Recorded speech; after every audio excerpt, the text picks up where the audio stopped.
আরে হ্যাঁ রে, ওটা সেই অভিষেকের বেটা অভিজিৎ না রে? হ্যাঁ সুগন্ধি দা। ও মুসলমানদের সাথে বসে ওখানে কি করছে?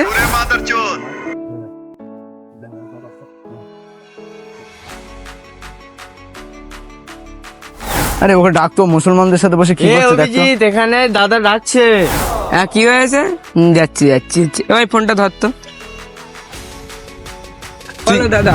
আরে তুই কোন ধরনের মানুষ? এই তো আমি হিন্দু ধর্মের মানুষ। তাহলে তুই মুসলমানদের সাথে বসে আড্ডা মারছিস কেন, ওরা আমার বন্ধু, তা কি হয়েছে? কেন? তুই জানিস না ওরা কিছুদিন আগে কাশ্মীরে 25 জনকে নৃশংসভাবে হত্যা করেছে? তুই কি জানিস না? ওরা জঙ্গি আতঙ্কবাদী, ওদের সাথে আমার বন্ধুর কি তুলনা? আরে তো ওই মুসলমানরাই তো মারলো না, তুই কি জানিস না? মুসলমান মেরেছে কিন্তু তারা তো আতঙ্কবাদী। আর এরা কি ভালো বলছিস তুই? হ্যাঁ এরা ভালো। আবে এটা তোর ভুল ধারণা। মুসলিম মানেই হচ্ছে আতঙ্কবাদী, মুসলিম মানেই হচ্ছে কিন্তু জঙ্গি।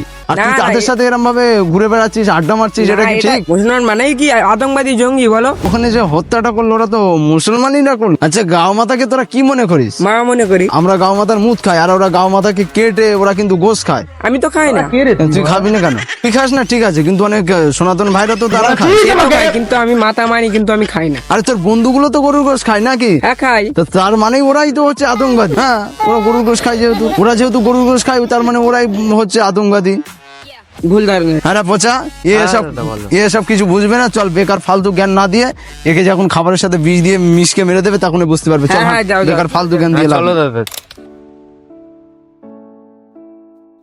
দাদা শুনেন শুনেন, হ্যাঁ বল। বলছি আপনি যে কথাটা বলেছেন ওটাও একদিক থেকে সঠিক, কিন্তু আজকে থেকে আর মুসলমানদের সাথে আমি কোনো তাহলে তোর মাথার বুদ্ধিটা খুলেছে তাহলে? খুলেছে। যেভাবে মারছে ওরা, মুসলমানরা যেভাবে হিন্দুদের উপরে অত্যাচার করছে সেভাবে পারা যাচ্ছে না। ঠিক আছে, আমি আজকে থেকে ওদের সাথে আর কোনো বন্ধুত্ব রাখবো তাহলে না। তোর মাথার বুদ্ধিটা পুরোপুরি খুলে হ্যাঁ, গেছে। খুলেছে। ঠিক আছে, আজ থেকে ওদের সাথে কোনো সম্পর্ক না রেখে আয় আমাদের সাথে চলে। ঠিক আছে, আমার ওদের কাছে চল রে পচা, হ্যাঁ আয়।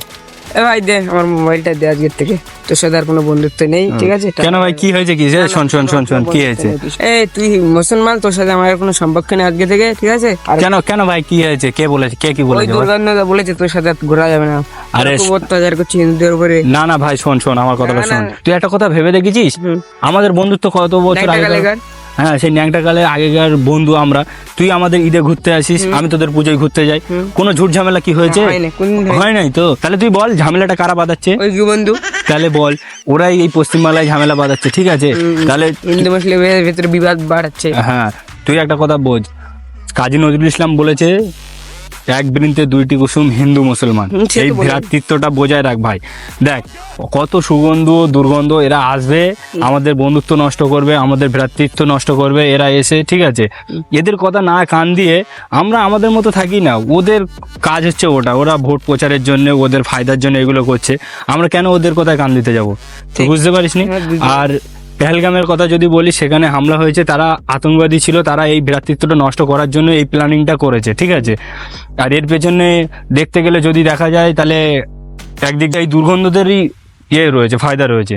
ঠিক আছে, এরা এই ফায়দাটা লুটছে। ঠিক আছে, হিন্দু মুসলমান করছে। আমরা কেন এদের কোথায় কান দিতে যাব?